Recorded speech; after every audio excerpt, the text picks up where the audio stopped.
শেষে কিনা ঝালে এমন অবস্থা হবে আমরা তো বুঝতেই পারিনি। তো কিভাবে হলো চলো ফার্স্ট থেকে শুরু করা যাক। তো সেদিন ছিল বাড়িতে বান্ধবীদের সাথে পিকনিক। তো ঝাঁটা হাতে চলে এসেছি ছাদে। এখন একটু ঝাঁট দিয়ে দেবো, পরিষ্কারই ছিল। তাও এখানে মা আর আমি চলে গেলাম একটু লাইটিং টাঙ্গাতে। আর পিকনিক করব লাইটিং হবে না এমন হতেই পারে না।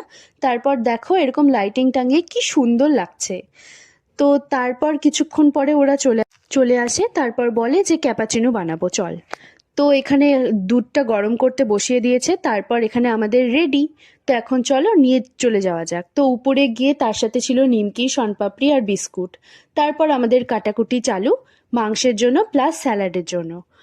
তো এই তো, তারপরে আমাদের রান্নাবাড়িও স্টার্ট হয়ে যায়। এখানে আগে পাঁপড় ভেজে নিচ্ছিল, তারপরে মশলাটাও কষানো শুরু হয়ে গেছে। আর আমরা কয় প্যাকেট যে লঙ্কার গুঁড়ো দিয়েছি, মানে মিনিমাম 1.5 প্যাকেট।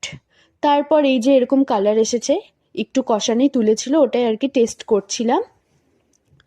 তো তারপর এই তো আস্তে আস্তে আমাদের উনুনে রান্নাটাও কমপ্লিট। তো এখন খাওয়া দাওয়ার পালা। তো এই যে এখন নিয়ে নিয়েছি সাথে তুলাই পাঞ্জি চালের ভাত। তারপর খেয়ে দিয়ে যা অবস্থা, এক এক জনের মানে কান দিয়ে ধুয়ো বেরোচ্ছিল।